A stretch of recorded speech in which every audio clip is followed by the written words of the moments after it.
Ready to roll. Okay, so thanks for the applause, everybody. Thank you. No, too late. Thank you. Yes, hello. Good morning, everybody. Thanks for the spontaneous applause. That was wonderful. My name's Adam. I'm going to be your host for this morning, anyway, and then I'll be on my merry way.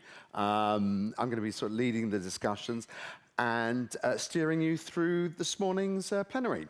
Nice for you to come here. I'm afraid we're starting a bit later. There's been some traffic problems on the roads, bit of ice. I'm sure some of you had a bit of problem there, didn't you? But you got here. Well done. Great. And welcome, everybody. Welcome to the very first, the first Lean and Green International Summit. Way! How fantastic is that? How fantastic. We've got, more people are coming. We've got about 100 people signed up for the very first time. We've also got people online. Hello. Can we wave to the people online on the camera there? Wave, you turn around and wave to them. Hello. Hello, people online in cyberspace out there watching. Thanks for joining us. We have people from all over the world, in fact. We have people in Austria and Germany. Guten Tag. Sweden. Gomorrah. I've been practicing that one. In Mexico City, buenos dias. In the UK, right? Also in Abu Dhabi, I believe in Abu Dhabi, so assalamu alaikum. And even in as far away as New York. So how you doing, New York? How you doing? Great. So we've got in total, we're expecting about 200 people taking part. So that's not bad for the first time, is it? I think that's worth another applause, yeah. Fantastic. People online, we want to involve you as well, so feel free to send us an email with any of your thoughts, suggestions, ideas, your reactions, anything like that. Please, we'd like to hear from you. Okay, so hang in there online. All right. This is all being recorded, everybody. So I don't know if anyone's got any objections to that. Anyone's got any objections to this being recorded? Great thing is it means you can watch it back later, so you don't have to make notes or anything like that. So you can watch it back later if you like. No objections to having the back of your head. No one's worried about a bald patch or anything like that coming in view. Fantastic. Great. Who was at the summit last week? There was also a Dutch summit last week, wasn't there? The Dutch version of this. Who was there? Quite a few of you. Okay. And you've come back for more. Fantastic. So how was the Dutch summit? How was it? Was it awesome, wasn't it? It was awesome. So this is going to be equally awesome, isn't it, Derek? Even better. Do you hear that? You heard it from Derek. This is going to be even better. Is it going to be even better? Yeah, we'll show those Dutchies what we internationals can do. Fantastic. And who was at the dinner last night? Who came to the dinner? I recognize some faces. It was good, wasn't it? It was a good dinner. It was delicious. I really enjoyed that. It was lekker, as the Dutch say. It was fantastic. And who's in the audience today? I'd like to know, who are you? Who are you? Who are you, people? We've got people, do you all work in the logistics sector? Hands up if you work in logistics. Pretty much, most of you work in logistics. Anyone, do we have anyone from press here? Any press people? No press? Academics or researchers? Students? Oh, we got some students, oh right. Okay, so you're here for the free lunch. Okay, good. Welcome, nice to have you. Where are you studying? Groningen, you've come all the way from Groningen. And you made it, you got here before Jan did. Well done. You come from Nieuwegein, wasn't it? That's a long way. Respect. And you don't look like students, you're very smart. Well done, very good. So, and what are you studying, by the way? Business administration. So great, so this is important stuff for you as well. Well, nice to have you here. Welcome. So some of you are not in logistics. What other areas? We have people in sort of support, logistical support, or anything like that? Something like that, yeah. So the data side of things, aren't you? Yeah. We're going to hear from Dieter later, from Rietveld, about that. So, and the theme of today, of course, is, I'm sure you're aware. Do we know what it is, the theme? You know what it is, because you came up with it. Anyone else know? Loading the future, exactly. Derek came up with this. Everyone knows Derek, by the way, don't you? You know Derek. Of course you know Derek from the director of Lean and Green International. He's going to come on stage later. He's going to tell us more about what Loading the Future is all about. But Loading the Future, yeah, the future's coming, isn't it, whether we want it or not? And I think we're all aware this year we've had record temperatures and terrible climate-related natural disasters. Good news is it's in our hands. We can change the future, and I think everybody has a responsibility to do that, and particularly in the logistics sector. We're all going to do our bit as well to make sure we have a better future and reach the 2050 net zero goals. That's the goal. And today, we're going to hear from people who are going to give you some tips and ideas on how we can reach those goals. I'm going to steer you through that. What else do I need to mention for you? Oh, we have we have our sponsors, don't we? We have to mention our sponsors. Where are our sponsors here? Sorry, we'll go through the program first. This is the program this morning. We're going to be talking to Renault Trucks, going to come on stage very soon. We're going to get an update on what Lean and Green International has been doing. We're going to hear from Derek there. We're going to hear from Lean and Green from Romania, hear about a pilot there and some winners of the star winners there. And then we're going to have some sort of talk show, sort of informal chats with various people on some topics. And at the end of the day, you can have a fantastic keynote speaker, Marga Hoek.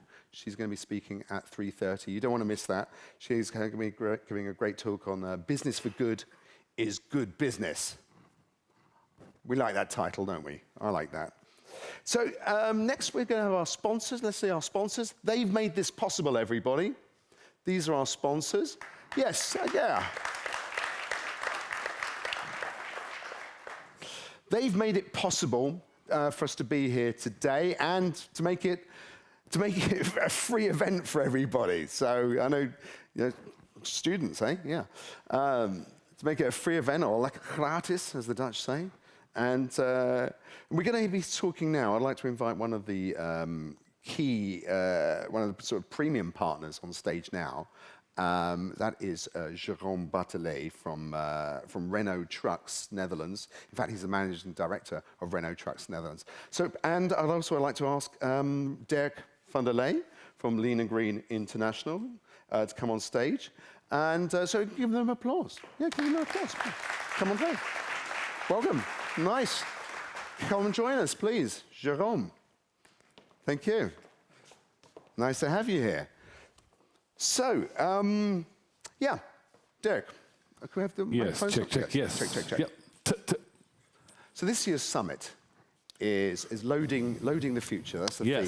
How did you come up with that name? What does it mean? Well, we are in a transition to a sustainable economy, including sustainable logistics. And this transition includes a lot of unknowns.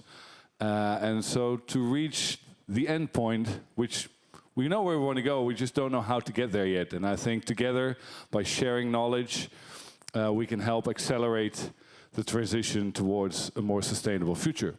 And I think sharing knowledge is a large part of what we as a Lean and Green program do, besides being a recognition program. In a nutshell, great. In a nutshell, yeah. And how does this theme and program fit in with your vision at Renault Trucks for the future?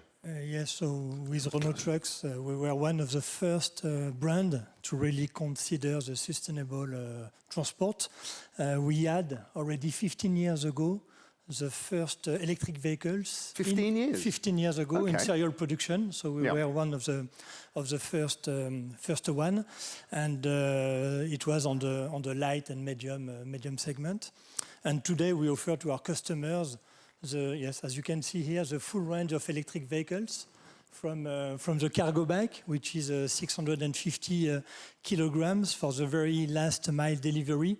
It's a bike. Yeah, it's a cargo bike, yes, to construction vehicles, 50 tons, so for construction. And in between, we have all the product to fit the customer needs for urban distribution as well as with long haul. So sustainable transport is really key for Renault Trucks for already a long time. Is anyone at the moment using these electric trucks? Anyone? Right, there's some more. We've got a way to go then, haven't we? Yes. Okay. So, as premium partner of this event and also the Dutch LNG Summit last week, what would you like to say to the crowd here and online about the future of logistics? Trucks plays an important role in the society, especially on the food supply chain and the transport of all kind of commodities. So the global demand for transport is very high, but this must be balanced with a sustainable solution. And Renault Trucks, with more than 50,000 vehicles that we deliver every year, we want to take our responsibility in this journey. And for this, we have taken very strong commitment and action. Right. What kind of actions? Can you give some concrete examples? Yes. So first, we have signed the SBTi with a group, which is a science-based target initiative, which will reduce, with one of the main targets, it's to reduce the CO2 emission, but also to keep global warming up to a maximum of 1.5 degrees. Oh, are we still on course for 1.5? I thought we've gone over that already, haven't we? Not yet, but it will come if we don't take any action. So, right. And this is a strategy of Renault Trucks to really align the strategy on the global climate. So to be more precise, our objective is to sell 50% of electric vehicles by 2030, which is 7 years from now. Yeah. And we want to reach 100% fossil-free by 240, and then to be at net zero by 2050, meaning that all the Renault Trucks vehicles on the population on the road will be electric or with alternative energies.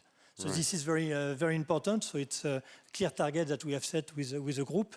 And, clearly a way to go. I mean, to convince people to switch to electric. Yes, exactly. And on top of that, we have not only the product, but we develop some solution and we support our customers to decarbonize their fleet and to design a solution to reach those targets.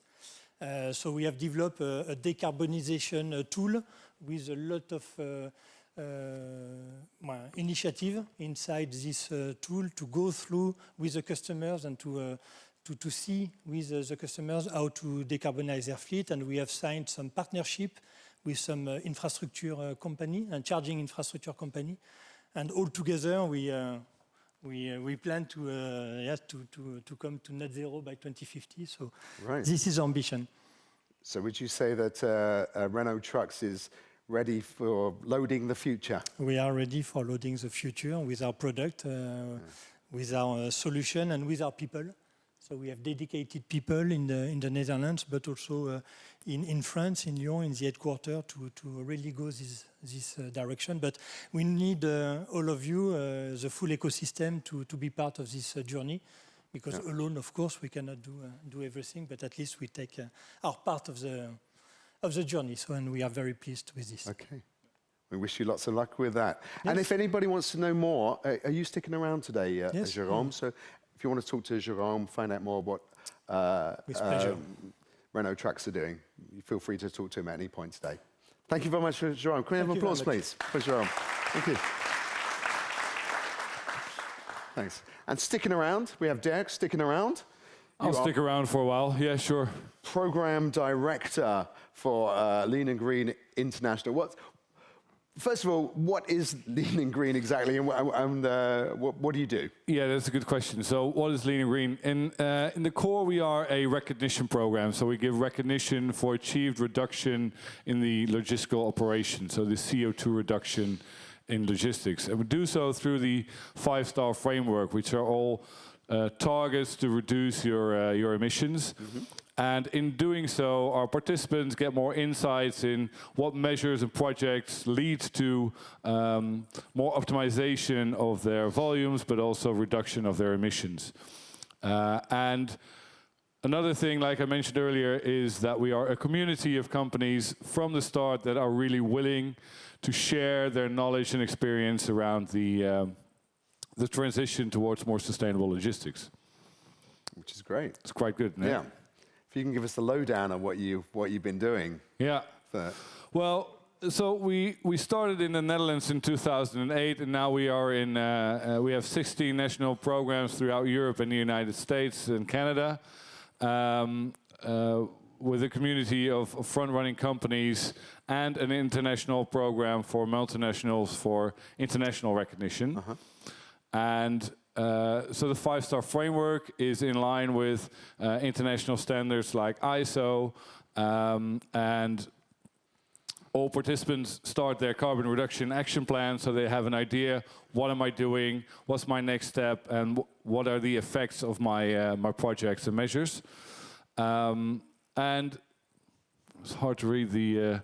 and of course, annually you will monitor your progress in your action plan and see where do I stand in my continuous improvement. And when you've reached your target, you'll get the recognition in form of a star, a Lean & Green star. They're really wanted, those stars.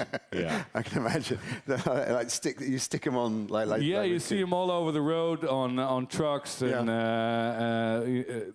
Really, really proud people, those people in logistics. So they really like to stick them on their trucks.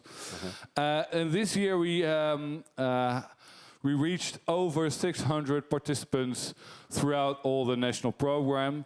And I would like to give a special applause to our Spanish partners, because they crossed the 100 mark this year, and they've been growing like crazy. So an applause for Lean & Green Spain. In Spain. Also this year we onboarded Lean & Green USA, so it's really great that we are crossing the pond and expanding in the new continent. Also we had a really successful pilot with Romania at the beginning of this year, and at the beginning of next year we will start a pilot in Sweden together with Elaine, who you can find on the innovation area as well. So talking about this pilot in Romania, I would like to invite Dragos Neascu on stage. Where's Drago? And perhaps a warm round of applause. Yeah.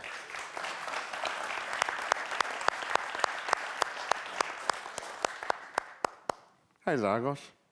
I thought it's later. Hi there. Hi. Hello. Nice to meet you. Welcome. So, Dragos, we met about a year and a half ago in Amsterdam, actually. In Amsterdam. In Amsterdam for the first time. Initially online. Yeah, initially online and then in Amsterdam. You moved quite quickly to warm up to the Lean & Green program and initiative. How does Lean & Green align with sustainability in Romania, especially in logistics? First of all, it's an honor to be here. I'm very grateful for having the opportunity to be on the first event of Lean & Green International, so it's quite great. As we are a latecomer, and by the way, we should be on the map as well. Were you not? You're not on the map? We were missing there. Anyway, no. my bad. Okay. Sorry for that. I'm representing here GS1 Romania, who is the partner for Lean & Green International in our country. GS1 Romania is an organization based on standards. So we would very much like to offer our members, where we don't have really at this moment too many of the logistics ones. So we are targeting them also with the help of the program as well. But actually we are trying to support our members with their needs that are not only about reporting. We know this CO2 footprint is not just about reporting. It's when you really have at heart the ESG criteria, especially for the ones that are listed or part of a value chain with listed companies, then you have to redefine your business scope, your business model, your strategies. You have to re-engage with the stakeholders and to really go out and engage communities at large, including the final customers.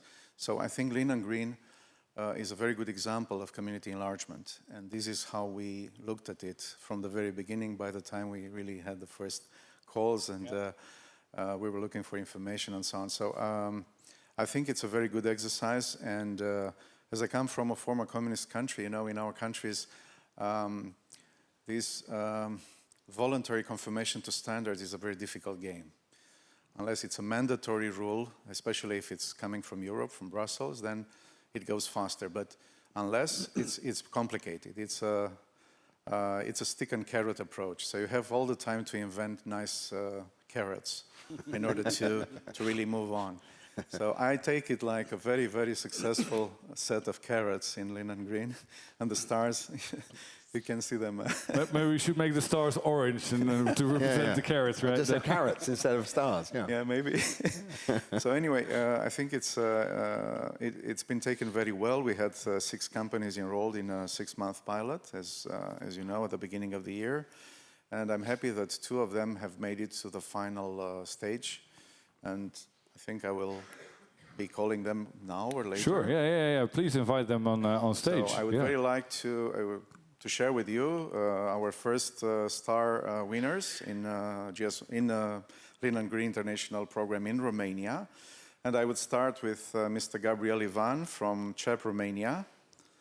Please, Gabriel.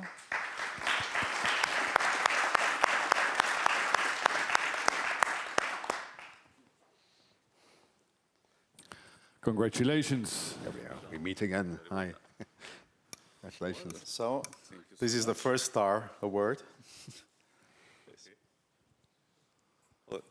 Thank you for inviting me here. Yes. It's an honor, as Dragos mentioned, to be here. As people know, CEP is very active in sustainability. Actually, sustainability is our DNA, so basically it's natural for us to find a way to promote Lean and Green in Romania as well. So very happy to be here with you. Yeah. Well, actually, CEP was one of the driving companies to start in Romania as well. They've been an ambassador to the Lean and Green program for many years in many countries. So thank you very much for also getting us all started in Romania. Can you say something about what was the most important step that you took to achieve this star level? Well, somehow we start before we know that we are going to be part of the program. We are looking for efficiencies and improving our operation every day. So basically it was nothing did special for this program. But this is not a singular case. We are very active in Lean and Green everywhere in Europe. So if you look, the other countries like Poland, Czech Republic, Hungary, they get the first star in the same time. Yeah. So it's in our strategy. Yeah. Well, very good. So another warm applause for CEP and Gabriel Ivan. Thank you. Thank you so much. And now I would like to invite on stage Bogdan Merkas from Ivan Vike. Yeah. Give him an applause. Welcome, Bogdan.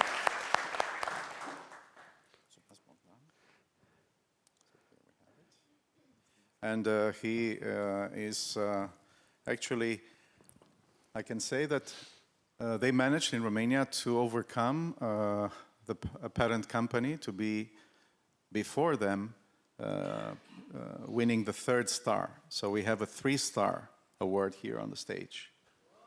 Woo! 3 stars. Congratulations. Congratulations, Bogdan. Congratulations. That's great. Well, hello everybody, and thank you for inviting me over here. It's an honor to get this prize with such a wonderful public. I'm very happy to have these 3 Lean and Green stars. Actually, I was not expecting that many stars. I was aiming for 1. Then I realized that I have chances for 2, and at the end, after analyzing more than 90,000 Excel lines and a work of more than a year, I finally got the 3 stars. So I'm very happy for me and also for my company. And to tell you some words about our company, I can say that, yeah, we are kind of nerds, you know. We like to gather a lot of data. So my job was easier because I had everything over there. I just need to prepare it in a lean and green style way of analyzing the data. So I managed to organize everything over there and run it through BigMile. Our data quality, by the way, it's Gold Plus, so I was very happy to see that. So hopefully in the future, in the near future, we'll aim for even higher achievements. Sure, there's a 4th star as well, so sure. So this year, Even Wijk is celebrating its 75th anniversary. And you really put some pressure on the Dutch daughter organization by becoming the first one to have the 3rd star. They managed just before their big celebration to get the 3rd star as well. But how was that competition between you and the Netherlands? Yeah, I can say it was a constructive competition, let's put it that way, because like I said, I was aiming for the 1st star. They already had 2, so we started later than them. But the data grew over there, so I realized that I have chances for 2 and then for 3 stars. And of course, then I moved the ball in their field. And actually, they worked also a lot to get those 3 stars. And now we are at the same level. And hopefully, we'll have more competition in the next years for the 4th star. But it is a lot of work, a lot of projects, which I would like to talk with you guys if you want to find out how we achieve it. So behind this honor, many successful projects, some of them not so successful, but yeah, I tried to align everything that we did with our long-term strategy, which we had since many years ago, to reduce the CO2. Then the opportunity with Lean and Green came to check how much we reduce. Yeah. So yeah, I'm happy that we could have this recognition of our work, and hopefully we can do even better in the future. And hopefully you can inspire a lot of companies in Romania to join the Lean and Green program. Because after the pilot, I suppose we're going to follow up with more companies joining the regular program in Romania. And also, I hope this pilot can be a great example for next year in Sweden when we start the pilot over there. We already have the first company signing up. And so we hope to have a celebration with Swedish companies in the next international event. A warm applause for Lean and Green Romania. Thank you. Thank you. Thank you. Thanks, guys. Thank you. Thank you so much. Thank you, Dragos. Well, excellent. So just, Derek, very quickly, you mentioned you're in 16 countries at the moment. What are your goals for the future? So the main objectives for the future are, well, especially for next year, is really going to be to focus on Sweden. Also, there's some other countries that have shown interest, so we will be talking to them. We will be looking for more multinational companies to join the program on an international level. We're talking to quite a few of them that will be deciding to join the program shortly. And we will be looking towards how the program in the future can be aligned with all the new legislation and regulation from Europe, so that the program really fits all the compliancy that companies already have to deal with. Because I think it's really important that we align instead of diversify if it comes to reporting and measuring. Right. So that's going to be the main focus. Okay, well, good luck with that, Derek. Yeah. Anything more to add? No, well, good luck with the talk show and with our partners. Thank you a lot. Thank you very much. Cheers, Derek. Thank you. Great. Yeah, as Derek mentioned, we're going to start with our first of our talk shows now. I'd like to invite on stage Jan Plonk, who is Managing Director of Big Mile. Give him an applause, please. Dietke Engel, who is Director of Business Unit Vehicle Safety at Rietveld. And there he is. Can't wait to get on stage. It's Mark Holland from who's the European Pooling Director at IPP Pooling. Take a seat, guys. Take a seat. Welcome. Thanks. Nice to have you. Thank you. Yeah. Take a seat wherever you like. I'll take that seat. Cheers.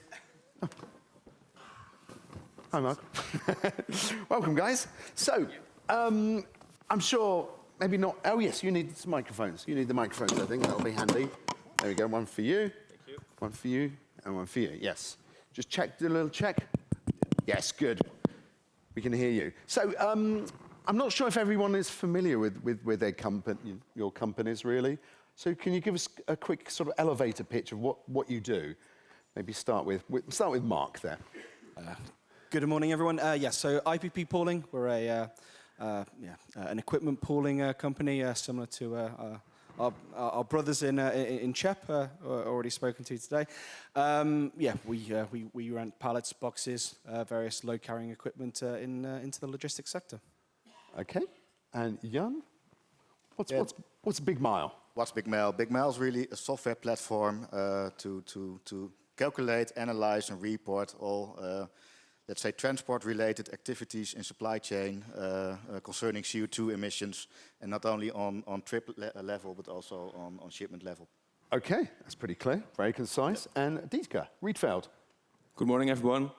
Rietveld's focusing on two divisions, safety and management. Mm-hmm. Management, we have our own board computer. So we are collecting all data from the trucks and other vehicles and sending it to an online environment. And with safety, we're focusing on saving damage and damage cost, and also CO2 reduction. Yes. Right, that's clear. Great.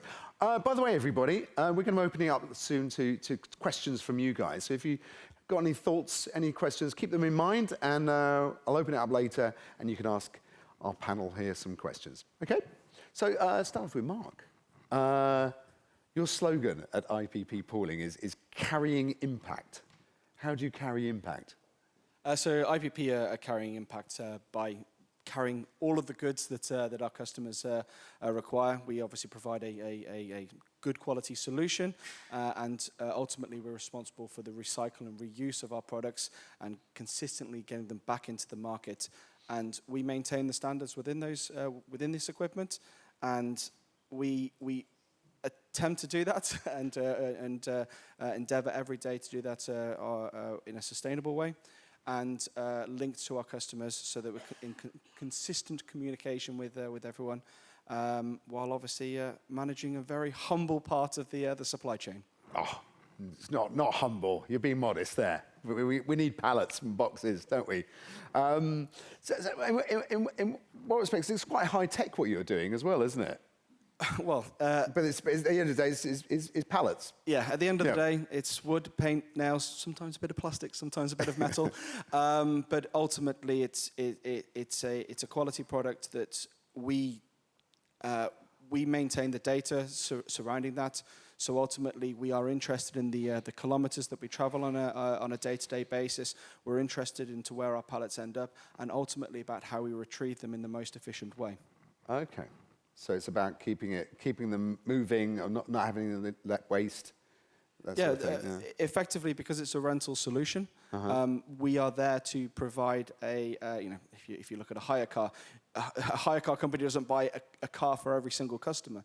We want to encourage the reuse, the recycle of the pallets within our network. Okay. What about the materials themselves? What are the pallets made of? So ultimately, all of our materials are certified to certain standards. Most of our products are wooden based, so we are PFC and FSC certified in the different business units that we face, and we only buy from certified producers to ensure that we are consistently having not only a sustainability level in terms of the timber, but also in terms of human rights, ethics, and the other the requirements behind that certification. Okay, so commendable stuff. Dietke, hi. You have different components, don't you, at Rietveld? You have Easy Drive, Easy Track, Easy View. Yeah, And that's right. A few more easies. We have a lot of solutions. Easy. Everything is easy at retail. Everything's easy. How easy is it? Well, what we do, we have our own board computer, Yeah. so we're installing it in the vehicle, and you can add some additional software to it. So you can start with the tracking, route planning of the trucks or the vans, and you can add also the driving module. And the driving module gives you a base for the users of the truck. Mm-hmm. They can see direct on the screen what their fuel usage is and how the score is compared to the figures out of the truck. Okay. And we have more. We can also do it online tacho registration and all other kind of things. But the main issue today is for of course, the driving style. For example, we have a business case for a customer started with a pilot for 6 months, and they reduced the usage of the fuel with 8%, only using our Easy Drive module. Okay. So you earn it quickly back. You earn it back pretty quickly, yeah. So do people have to buy the system, buy the software, buy the hardware, or is it sort of a subscription basis? They buy the hardware. Yeah. So the installation, we can do it all around the Netherlands with our own mechanics. And they buy a monthly fee or yearly fee the software. All right. I've seen it's pretty cool stuff. You can see the whole truck, like an animation version, and augmented reality kind of thing? Yeah, this is an add-on. So we also have the Easy View solution, and this is with the camera system. Yeah. So you can add 1 to 4 cameras to the van, and we are filming the surrounding of the whole truck or van. It's all recording. Yeah. Okay. So you mentioned 8% reduction. Is that kind of average? Is that normal, the kind of reduction in fuel usage we can expect? It's depending, of course, of the driver and the area where they are driving, but we can do around 2.5 till 10% is normal. Yeah. Okay, that's quite sizable. Is that sizable? It's a huge amount when you're talking about a fleeter. Yeah. I can imagine. Yeah. What about sort of maintenance costs and costs of fuel damages and stuff like that? Yeah, of course. Most easy way to detect your saving is with the fuel. But if you drive safer, you can also see it on the screen. You use your brakes less frequent, less hard brakes. So you're saving on your brakes, you're saving on your tires, all this additional cost. But it's not so easy to give it a number. Okay. Yeah. All right. Thank you. Over to Jan. Hi, Jan. Your slogan at Big Mile is every mile with a small footprint is a big mile. What do you mean by that? Well, it's all about reduction of emissions, right? So yeah, every mile you travel, at least you can spare the miles itself. But if you have to make the miles, and we have to do that anyway, because otherwise we don't have stuff to eat, to consume, make it a good mile with as less emissions as possible. That's the reason. Okay. And we've heard Bogdan mentioned you already, using Big Mile. Is that right? Did I get that right? Yeah, you're using Big Mile. So you're kind of like the default tool for LNG members at the moment for calculating their CO2 emissions. What are the benefits of using your platform? Yeah, first of all, that's what we more or less are, the default tool to be used in the Lean Green program itself. Just a little poll here. Who's using it at the moment? Big Mile. Okay, quite a few, right? Okay. Yeah, we're really proud of that, of course. Yeah. From the beginning of the existence of the platform itself, Lean Green was quite quick involved, and that's really nice to see. So we are still cooperating in that term. We have some special version of our software made available for this program. But in general, the whole platform, the full option platform, what we try to do, and there again the word easy, we try to make something what's quite complex at the end, as easy and accessible as possible. Is it easy? Is it just sort of working in the background, or do people have to do a bit of extra work to use it?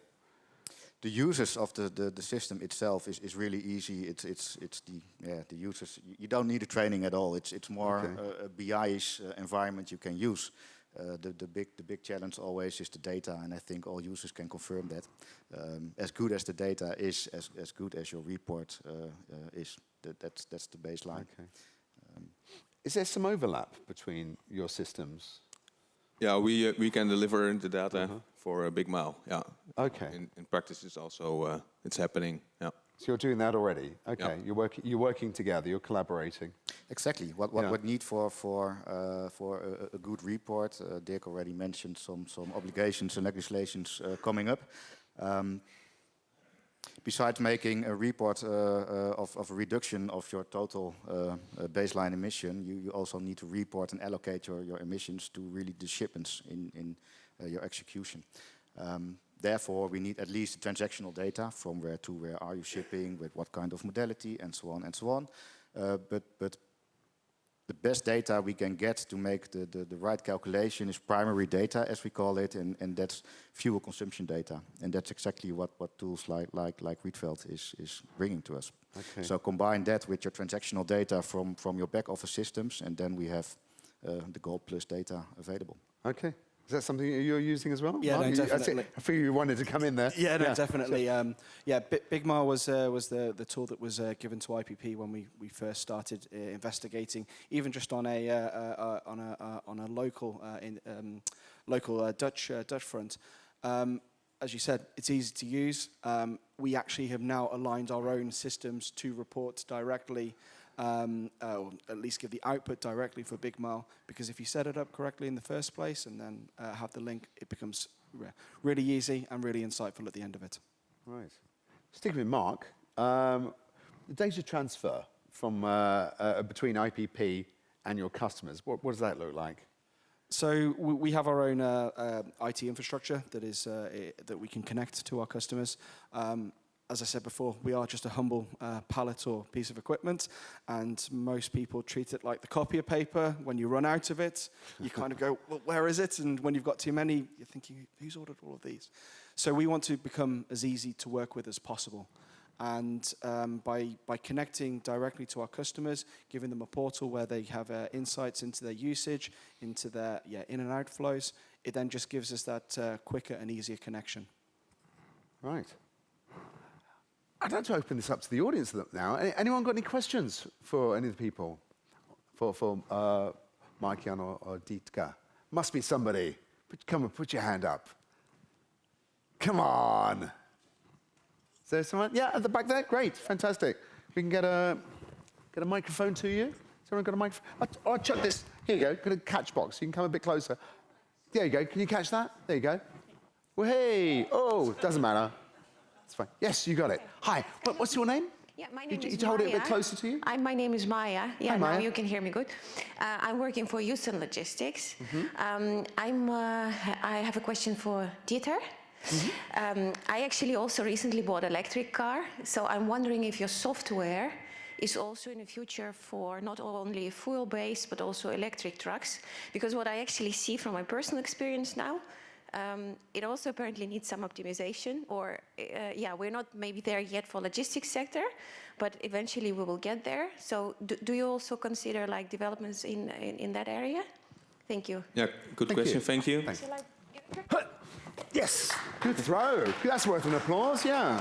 Thank you. Oh, yeah. Yeah, what we're actually measuring is the usage of your feet. Yeah. And this is the same in electric cars. So we can measure your usage compared to the distance what you're driving.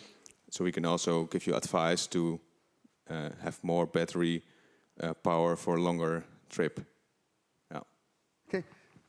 That answer your question? Thank you, Maya. Yeah. Any other questions? Somebody, yeah. Oh, Derek, let's chuck this over to you. There you go. Hold it to me. Yes, a question for Big Mile, for Jan. What are your developments for the future according to CSRD, different emissions? Are you sticking to CO2 or are you making it broader than this? Yeah, good question, Dirk. Thanks for that.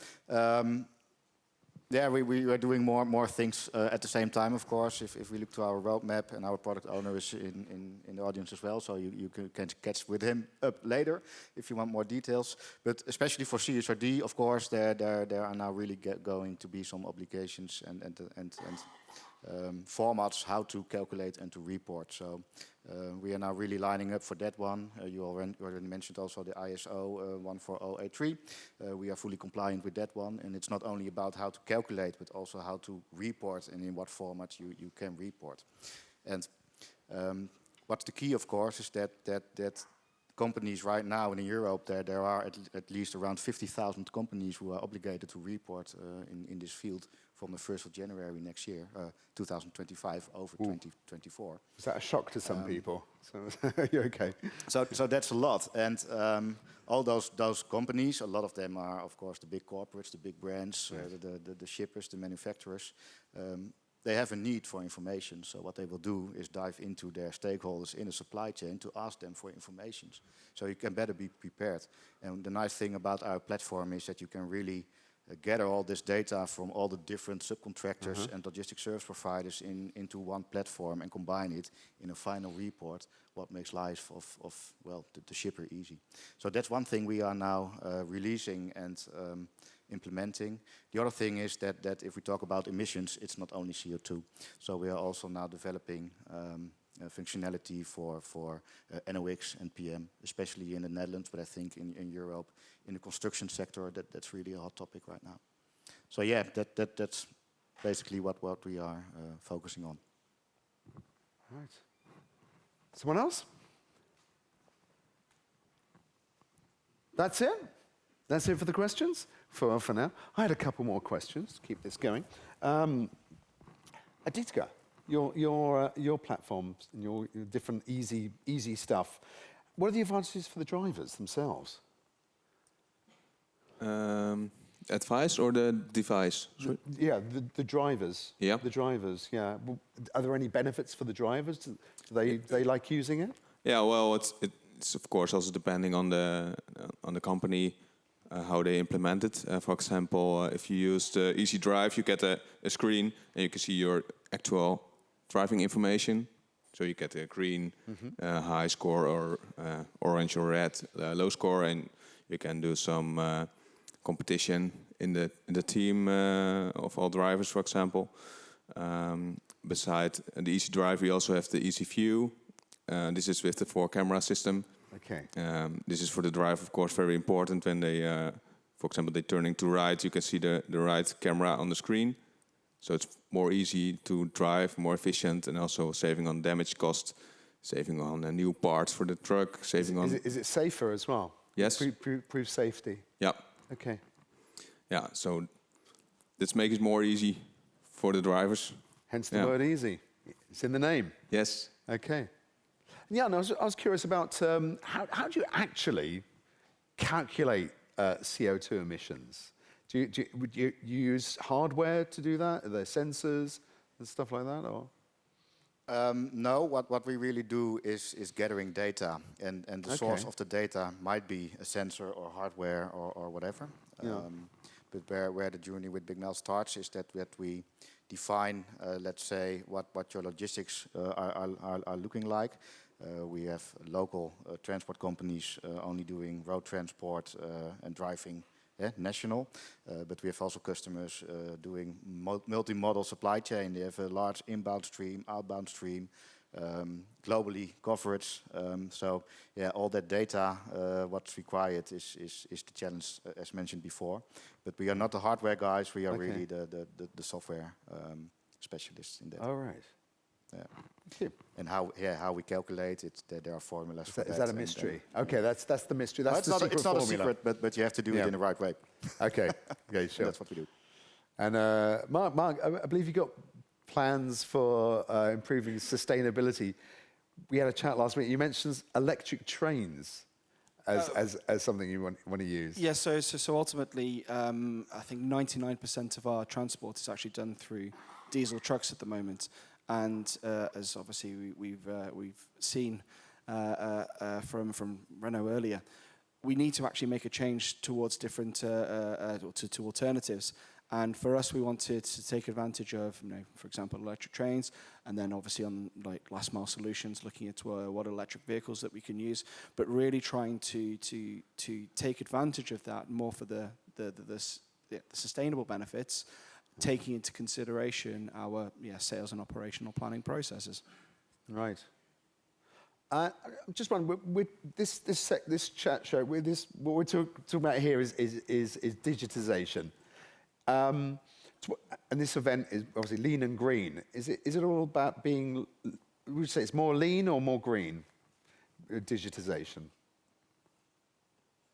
I think it's a combination. Yeah. Yeah, if you get more lean, you get more green, I think. Yeah. So we're collecting all data and we are preventing for something to happen or waste some materials what you don't need. Yeah. Okay. Anything to add to that? Yeah, for myself, it would be definitely lean. We are data management with a product, and we obviously want to improve our processes, and that's why we talked about kind of easy connection with our customers, and then of course the natural step after that is the easy connection with our third-party logistics providers, and of course on top of that the retailers and anyone within our supply chain. Yeah, to add on that, data itself is not necessarily digital. So if you talk in definitions, there is a lot of data. And of course, nowadays you need data in a digital form. But then still, data itself can be useless. Only if you have an interpretation of the data, then you know what you are looking at and if the data is correct. And if the plans to change things are based on actual, good, trustable data, I think that's key. So good data, that's the lean part, I think, to start. And if you want to claim that you become greener, you really have to use trustable data to prove that. And that's what's happening right now. The greenwashing, that time is past. Yeah. Can't do any greenwashing anymore because Exactly. the facts are going to back up whether or not you're green. Okay. Yeah. And on that point, is then the data made public? So if a company is trying to greenwash, is it we can find the information they are see how green they are? Yeah. No, I don't think so. Although there are organizations who are really pinpointing some brands that they have even awards for that. Okay. The best greenwasher of the year. So from that point of view, there is, but that's not what we do, of course. Okay. And what about AI? Is that something you're using? Everyone's talking about AI at the moment. Are you using AI in your systems? Well, we are working on AI cameras for recognition people around the trucks. So when you go driving backwards, you can see the distance between the truck and the person with the area around it. So that's kind of AI we're working on. Okay, that's AI, is it? Okay. You guys? With any kind of IT infrastructure that we're using, we are aware that AI will be used in some of those practices. We're not directly involved in it, but we know that it's obviously there. At some point. Okay. Any more questions from anybody? No? In that case, we're going to move on. Can I have a huge applause, please, for Mark, Jan, and Dietke? Thank you so much. Thanks, guys. Wish you all the best. All the best. Cheers, guys. Yeah. Thank you very much. Thank you very much. Thanks, guys. Okay. Right, we're going to move on to our next little talk show here. We're going to be focusing now on energy transition in logistics, also including electrification and fuels of the future. For that, I'd like to ask on stage Taco van Berkel, who is Manager of E-Mobility Business Development at Faro Energy. Come on up. Taco. Hi, Taco. Thank you very much. Hi. And René Steinhaus from Einride. Hi. Hi, René. Nice to take a seat. Take a seat on the sofa. Or, on the Graham Norton sofa here. Okay, yeah, come and sit. Get close and cozy. So, Taco, Vara Energy is one of the, take one of those, yeah. Vara Energy is one of the largest energy providers in Northern Europe. And you have big plans to switch to renewable energy and be net zero by 2040. That's a bold goal. And so to that end, you're investing heavily in electrification of commercial vehicles. And René, you are the VP for Germany, Austria, Switzerland, and the Benelux at Einride. And Einride, if you don't know, they provide electric trucks and charging infrastructure. Is that right? Yeah. And you're responsible for sales, deployment, and operations, so everything except actually driving the trucks. Although you do have a license, don't you? You have a license and a pilot license. I like the toys. Yeah, he likes toys. Okay, good. So, yeah, Taco, first of all, how do you see decarbonisation of trucks going forward? Yeah, good. Yeah, it's working. Good question, I think. Yeah, it's a multi-fuel story, of course. So where I'm focusing on electricity, that's a huge chunk we see. So if you look to the market development recently, it's all about electric. But let's not disregard that we also see a huge chunk of HVO coming in. Bio-LNG is still in the game. So from our energy perspective, yeah, we are on decarbonization, no matter which energy carrier. But looking here also in the audience and being to the summit for the Dutch market and also looking to the other markets here in Europe, we see quite some electric mobility coming up. So quite excited to sit here next with Einride, which I think is a strong market leader in showing how the vehicles are going to be actually implemented in the market. And we are right behind it with charging facilities and especially also power supply, which really fits this market. So this is something, well, I think everybody who drives electric, maybe even in a personal vehicle, sees you suddenly double your power consumption. So there's quite some work to do there. Yeah. So you mentioned biofuels as well. Is that going to be an important part of the mix, or are we going all out on electrification? Well, it depends on the segment and on the route you're riding. We have a breakout session later on this topic, where we focus actually on decarbonization in the broader spectrum. If you look to urban, maybe the planned line haul. So actually everything which can be planned pretty much up front can be electrified. But let's see, we need trucks which are electric.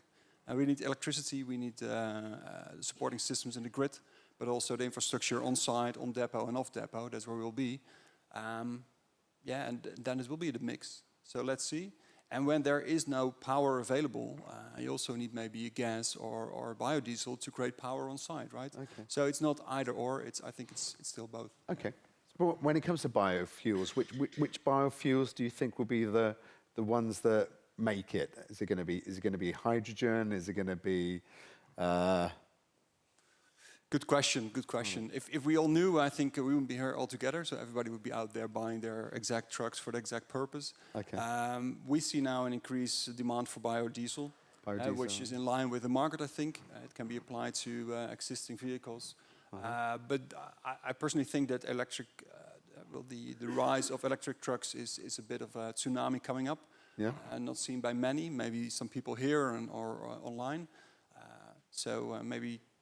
The question for biofuels, let me refer to my biofuel colleagues, because I'm an electron guy, not too much of a model. That's a personal one. So our energy is in both, but for me it's electron. Electric, that's your passion. Okay. And René as well, the electrical trucks. So you provide electrical trucks. We've heard from Renault, they also have electric trucks. What sets your trucks apart? So why are your trucks the best? We provide electric freight capacity. So our customers have a lot of transport to do every day, and this world is already complex enough. Now changing from diesel to electric, you add some more parameters to this, and that's why this is what we do. We help our customers, our shippers, to transition from diesel to electric, and we have the full chain. So we operate the largest fleet of electric trucks outside of China.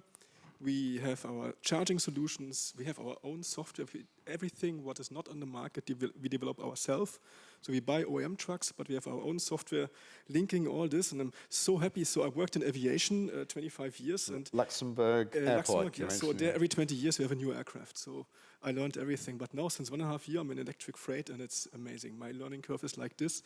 Every year you have new trucks, new regulations coming out, new partners, new ideas. It's a very fast developing industry. And of course, for Einride it's important we do it economically and environmental friendly. So we use mature technology, which is on the market. We build this into our ecosystem, and we help our customers to do the transition. But also we have a breakout session later. I can talk hours about electric trucks now, but I will have 1 hour to show you what we do and what we provide our customers. Okay, well, what's the breakout session called? Do you have a title of it? Just Enright, and the rest you will see. Okay, some of you, if you have any questions or more you want to know, go to that later. How many? You mentioned you're the biggest outside of China in electric. How many trucks do you have out there to give us a sort of idea?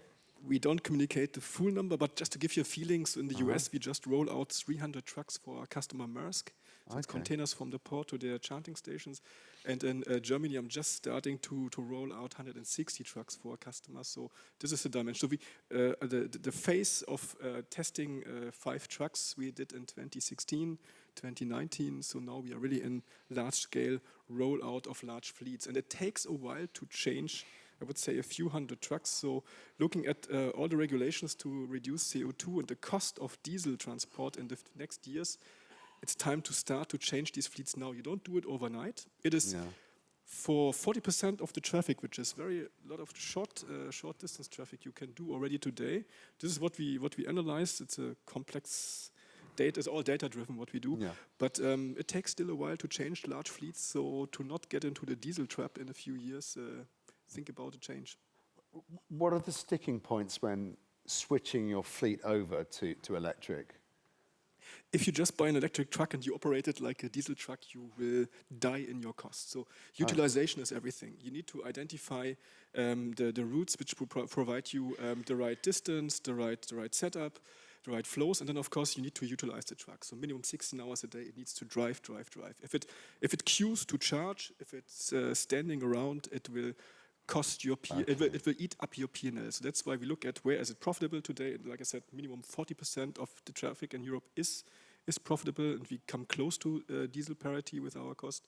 So this is what we all calculate, and then of course it's a bit like pioneer work. Just registering our first electric truck 2 years ago, 1.5 years in Berlin was a challenge. So you don't know what comes, but this is what we are there for. We help our customers. We do the transition, and we have a lot of experience now since 2016. So it sounds exciting business to be in. Every day something new. Yeah. So just give us an idea, your trucks, what are the kind of range of your trucks? What are we talking? Yeah, the range thing. This is one of the. That's one of the issues, isn't it? Yeah. We started with customized trucks, and there we had 120 kilometers. This was in 2019. Today we have the first OEM generation trucks like the E300 from Daimler.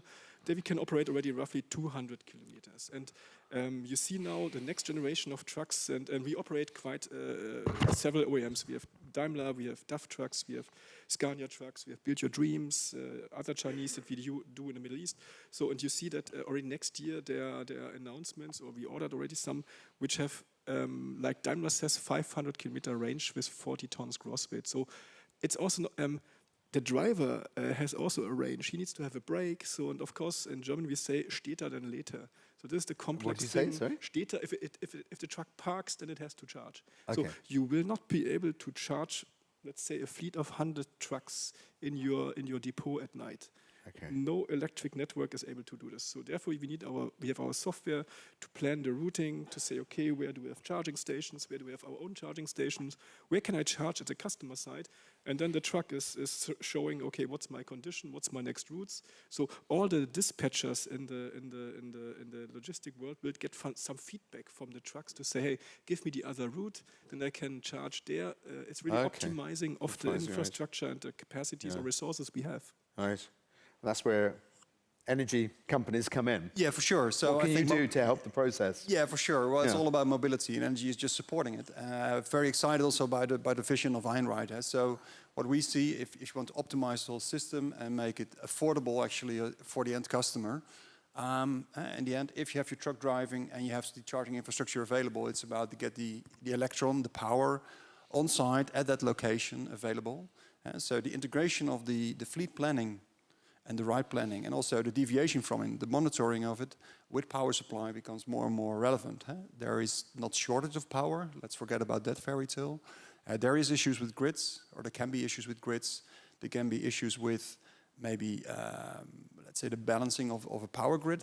So if we all turn on our microwave at the same time, there might be an issue here and there. And that's the same with trucks. So spreading it out as far as possible, that's relevant. So from a Varo perspective, we have actually 3 pillars here for our approach. One is also digital. So making sure that with your charging systems are aligned with the planning system as described by René, tapping into not only the fleet planning, but also the monitoring applications we see there. So all, of course, sourced with telemetry data, but not only the data, but especially interactivity between fleet planning and providing charging facilities, because it's not about only the where and when, but also how much is needed there. And that will come from the demand for mobility, so digital. Then we see on depot, off depot. You already told me, if you're en route, you want to charge. I think we see a lot of charging facilities being developed, but people on depot have issues there. Not only power can be lacking, square meters can be lacking. So what we see is in logistic hotspots, we need to develop these charging facilities, which we will do. We just announced yesterday that Varo has invested, actually embraced, some will say acquired, the Dutch, German leading company in turnkey charging facilities, a company called Elexon. And they are already doing this with postal parcel customers like GLS and DHL, but also in food retail and other retail like Renus. And that's learning how to work with the fleet planning, with the fleet management. That's quite relevant because energy is a commodity, but it needs to be customized for these customers. So the third leg for us is not only bringing the infrastructure, but also the power products, which is not just the power tariff you get from your regular power supplier, but we think we need to integrate here. We should be very intimate with each other, know when to charge, where to charge, and how much, and maybe also be able to switch from 1 hour to another when there is a traffic jam somewhere. Yeah, sell off the power for that hour and buy it for the other hour because, you have fantastic drivers, but traffic jams are also kind of too much for everybody. But it sounds that's this region here. Yeah. It sounds complicated. The way you describe it sounds very complex. Is data and smart software we heard about? Is that the key? It is key. It is key. The good thing here is I'm in e-mobility for over a decade, maybe longer, and well, that's complicated. I must say, running into this business of you guys here and girls, logistics, I would say that's really complicated. So with the complexity you already can manage here in your business, I would say going electric is not extra complicated. Okay. Maybe it's even more simple. And yes, you have to communicate with guys like maybe me, who tell you about that. If the sun is shining, there's extra solar power, and then you should charge if available or if possible. It sounds complicated, but we can manage. Okay. It's a matter of creating products. You said it might even be easier. What areas might it be easier? What way would it be easier to go electric? Sorry, your question? You said it might even be easier. In what way might it be easier? I think planning of logistics, that is quite complex. Yeah. So it is extra to also go electric. It's not without any effort. But I think if you zoom out, it's not extra complex. Since you're already capable to manage quite some complex issues here. So I think it's like, let's do it. Let's make sure that we connect things. We are integrating now with a couple of companies around here well, maybe even on the couch here, to see how we can do this and how we can also optimize the cost on the power side of things. Because power, well, I learned that, I think, not this summer, but last summer, it can spike pretty high, these prices. And we have to manage that, because the end customer here is expecting us not a sustainable product, but also a sustainable price. Yeah. So I think if René has challenged his issues with the truck always driving, let's make sure, and we can make sure that the power is available and it will be competitive with other energy carriers. So are you two working together for the future? Have you had contact with each other before? Everybody talks to everybody, and this is the fantastic thing. There are so many opportunities, so many topics. We have, of course, our core in the environment of transport, and we meet at the charging station, I would say. But just your environment of providing the energy is so huge. So it's interesting to connect these different worlds and to find an optimal way, because resources are not endless, also in electric, and it's about being lean in transport anytime, and now it's to get it green. Yeah, indeed. Any questions out there? Must be a question. Yes, over there. Can we get it's over to you. And what's your name? Oh, good catch. My name is Alex. Hi, Alex. Hi. And what's your question? My question is for the future. You were talking about, René, you were talking about 2040 becoming decarbonized. But are you preparing for a declining demand of power or an increasing demand of power? As a company, as an energy company. That's René, but the question is to me. No Taco. problem. No, I'm without the hair. Yeah. Okay. Yeah. So your question is, do we see a declining or an increasing demand for power? Well, well, that's not a scenario we are preparing for, because I think in general, economy will grow. So there will be some more demand. But on the other hand, I think somebody told us about the driver and his or her right foot. And if you're in UK, it's still your right foot. How you drive also. So the efficiency of electrification is very interesting, because it will lower the demand, not for electricity, but for energy in general. So it's actually hard to tell. So we monitor. I would say we see an increasing demand, bottom line, but it will come from renewable sources, whether molecules or electrons. Okay. Does that answer your question? Thank you, Alex. Maybe in addition, you might know when you drive privately in an electric car, how great it is to get energy back when you go downhill and you brake. Do this with 40 tons gross weight. It's amazing. Unfortunately, we don't have any hills in the Netherlands. That's the only trouble, isn't it? Yeah. Yeah. Great. Other questions? Must be some more questions. At the back there. Hi. Could you stand up for me? Maybe pass this over to you. I'll bring it to you. There you go. What's your name? Omar. Yeah, you've got to hold it quite close. Omar, okay. And which company are you from, or organization? Mars. From Mars. Okay, yeah. Great. So I have a question on how do you view the end-to-end sustainability of electric trucking, looking at also the sourcing of raw materials and minerals like lithium and cadmium? Yeah, definitely. So it's not only about CO2. This is correct. But if you just look at the new truck generations with the new battery generations, also there, the industry is fast developing. So this is for me a question of 1-2 years that we don't have this discussion anymore. And just about this, our first generation of trucks we used in 2019, it was customized trucks.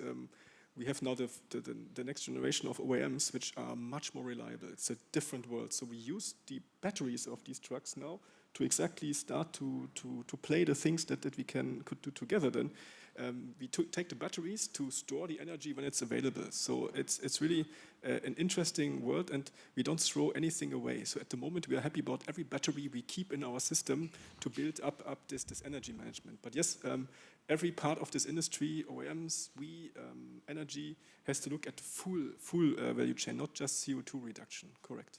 Mm-hmm. Yeah, answer your question. Thank you. Somebody else? Yep, from Jan. I'll pass this over to you. Give you the microphone. There you go. I think question for you both.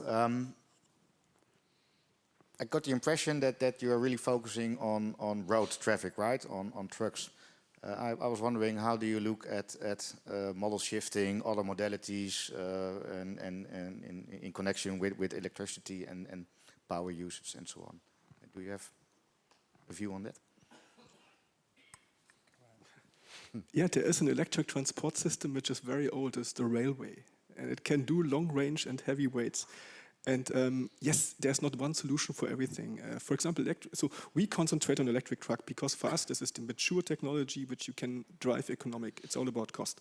But of course, we look into partners like shipping, like rail, to operate from intermodal hubs. So the long range you do with this trailers which you can transport on rail. The intermodal hubs everywhere. So the long range you do with rail, and then we pick it up with the e-truck to do we call it last mile. So there's different definitions of last mile in cities or in this world. But then we do the last 200 kilometers with an e-truck. So it's a combination of modes, and it's also about not just electrification. It is again the lean. So 40% of trucks transport today just air because they have to get back to where they came from. So it's also our software is not just to operate our e-trucks. It's also then to optimize and see that we we don't just transport empty trucks with electric energy. Yes, it's about using everything, and of course also the energy production, right? So it doesn't stop at the truck or the modality. No, and I think quite fair to ask this question. So I think the momentum now is for e-trucks. It's all over the place. So that's maybe why we tap into the matter. But what you do not have to forget, there's quite some learnings from the light commercial vehicles. That's quite a mature market already. So the Vara Group company, Elexon, is there with the street scooters from DHL already serving them.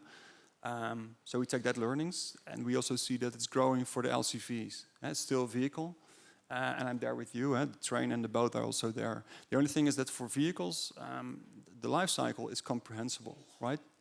It will be longer with electric trucks. I can't say how long, but if you look to a vessel, inland shipping, those vessels will be there for tens of years.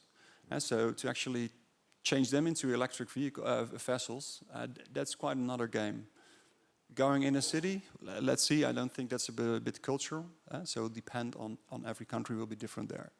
But electrification might be the thing which is for many modalities the thing we combine here. And also the demand for electrification, for electricity. So therefore extra relevant. But the thing is, I come from the personal vehicles, and if I then start to charge a truck, you will see it will be, the impact is that large. That if we don't focus on the trucks now, and on the charging infrastructure, and on the power supply, and all the digital elements we discussed, I don't think we can create this giant leap we are taking now with lean and green. That's okay. Yeah. Thank you. Any more questions? Anybody? One more? No. Okay. One thing I wanted to talk to you about, René, is you're going autonomous trucks is something you've created. You've rolled out a pilot scheme in America, I believe. Yeah. This is where we come from. So we started in 2016. It was founded our company to drive full autonomous, but of course with electric trucks and our software systems we have. But yes, we have our trucks now, the third generation already. They drive full autonomous. They don't have any driver cabin, so it will not be easy to put the fine somewhere for the police. But we started 2 weeks ago in the US constant operation with GE. So there we will, in my presentation, you can see a video. It's also automatic loading. So of course, if you don't have a driver, and there's an automatic DC, so you need to somehow get the goods into the truck. So we drive there with GE back and forth and between industrial zones, but also on the public road there. So we developed this from the inside. We operate these trucks ourselves. We will not sell them. At the moment, it's also prototype development. But we then identify what are the routes. And there are a lot of routes today where drivers have to go 2 kilometers or less back and forth between two warehouses. You don't want to do this the whole day, the whole week, whole year. So this is perfect for autonomous trucks. And together with our customers, with authorities, we develop these routes and get exemptions for this. The authorities are happy because they learn with us about safety and all this. So that's why we developed this autonomous world from the inside, step by step. And somewhere in the future, we will meet this also in a French roundabout, but this takes still a while. Okay, well, French roundabout. Maybe Arc de Triomphe, that'll be the challenge. Yeah. Very interesting topic. I think there is currently already a corner case we see we can tackle with technology here described. And so I think everybody knows that the drivers have a mandatory rest pauses. It's 45 minutes every, I think, 4 hours, and then you go to 10 hours after 8 hours of driving. So if the driver would be charging an electric vehicle, the truck, or maybe another vehicle, and exactly this pulse will appear. So you have to charge for 20 minutes according to your route planner. But the tachograph, I'm not sure about the English word there, the tacho, what's German? Tacho, right? Yeah. It tells you have to rest for another, let's say, 25 minutes. You really can't move your truck. If you move it for at least already 20 meters, and the next 3 weeks, some policemen, let's say in Italy or Romania, will check your machine, you'll get a fine for 2,000 to 3,000 euros. So if a truck could be autonomously moved from a charging facility to a parking lot a little bit further on depot, but also on public facilities, that would be a very interesting proposition here. Okay. So curious to discuss that one. Really. Oh, this is the easiest thing from the charging to the parking lot. Yeah, but it's here and now. It's here and now. Wow. It seems like the stuff of science. But we don't have a driver, so I don't need to do this. So that's I'll bring your we driver. just transport without But it seems like the stuff of science fiction, but it's going to happen. It's real. We do it since, like I said, 2016. You can see it in Gothenburg. We test, so we not test the trucks, learn to drive there, like we learn to walk. And in US and also in Gothenburg, we operate for SKF, for example. So it is, of course, I would not say an early development, but we are in a operational phase now, and we operate these trucks. And I saw already the next generation in our workshop. So it's developing. But again, a very, very interesting world. Just going electric is already a technological step which is disruptive. But now then autonomous. This part of our company is very interesting to talk to these guys. Interesting. I like it. But it's a way off yet, isn't it? Certainly in Europe, before we go completely autonomous trucks, they still need drivers for that for the foreseeable future. There's always a transition. What we do is we identify where it's possible, we mature the technology, and we operate. So this is now, you see our trucks in real. Again, also there, the generations come very quick. Every year I see a new generation of these trucks. And remember, when was the first iPhone that you had in your hand, and where are we now? So I remember still my floppy disks, my first picture to split it via 5 floppy disks, not so long ago. So that's why I remember faxes. Future comes very fast. That's when we develop this very fast. Like the younger audience, guys, they don't get this. What about the electric trucks that you have on the roads now? How do the drivers like driving them? Is there any resistance to switching from diesel to electric? They have an anecdote. So you will see later, we operate in Berlin, in the city center, for Rewe, 28 tons, 6x2 rigids. And I was there, so like I said, I'm also responsible for operations. So I was there with the drivers to do the driver training from Daimler. So it's really important that you learn how to drive. It's 15 to 20% effect that you have on the consumption if you drive full throttle or if you drive careful. So we met for the driver's training, and then I said, and looking forward to, no, I'm just here because my boss told me so. Right. This electric stuff, I don't like it. Yeah. I met him three weeks later and said, and how is it? Oh, it's good. I don't smell, it's no shaking, it's quiet, so I like it. 6 weeks later, he came to me and said, René, you know what happened? I said, no. I'm driving 25 years trucks in Berlin. Everybody hates me. Now I got 3 times already thumbs up because I'm quiet, because I'm not polluting. So people give me a thumbs up. This never happened to me before. So I guess he's happy with what he's doing now. Becoming rock stars. Don't call me rock star. Actually interesting because there is this, I think, non-published story, and maybe let's say it's anecdote from France, that where the French postal service, I think it replaced already 10 years ago quite some postal vehicles, you know, the Renault Kangoos, into electric ones. And from that population of drivers, they learned, and let's check it here, that there was 50% less illness with these drivers driving those vehicles. No vibrations, no exhaust pipe emissions, maybe relaxed feeling with driving. Okay. Very, very interesting, because these stories about happy drivers, they grow and grow. Also, there's lack of drivers, of course. It's the most, we're talk about vehicles, quite expensive. Energy also quite expensive, but the most expensive resource is still the driver to some extent. Right. So this is for us also very relevant. Okay, so it could be more attractive to get drivers. Very as well. Absolutely, yeah. It's more chill, it's more relaxed driving. We have drivers that apply at our carriers to drive electric trucks. So they apply at our carriers. Normally you search for them. So definitely there's a good momentum in the current driver shortness if you have electric trucks. I think that's the way to go then. After this discussion, are people here interested in switching to electric fleets or electric trucks? Anyone interested? Okay, that's a start. Hopefully we'll switch in the future. Hey, thanks very much, René and Taco. Cheers. Thank you. Thank you so much. All the best. Thank you very much. Thank you. Right. Cheers, guys. So this brings us to the end, actually, of our morning plenary. You're going to have a coffee break now. So, of course, as Derek mentioned, opportunity to get to know each other. Take the opportunity, please go and talk to each other, not just stick to the people you came with. Find out what you can learn from each other, because there's a wealth of information in this room. You can really get a lot from talking to each other. So this is the rest of the program is coming up here. You got the...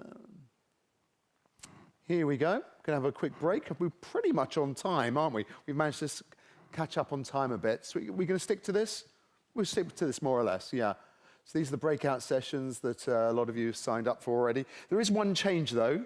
The GS1 session in the second round, so that'll be after lunch, is no longer in the studio. It's gonna be in here, in this plenary room. So that if you sign up for the GS1 session, it's in here. Okay? Also go check out the innovation area. Great stuff to find there. And also don't forget the keynote speaker at 3:30. That's Mark Hook. Business for good is good business. It's going to be really inspiring. So that's it for now. Enjoy your coffee break and the rest of the day. That's it from me. I hope you've enjoyed this session this morning. Thank you very much.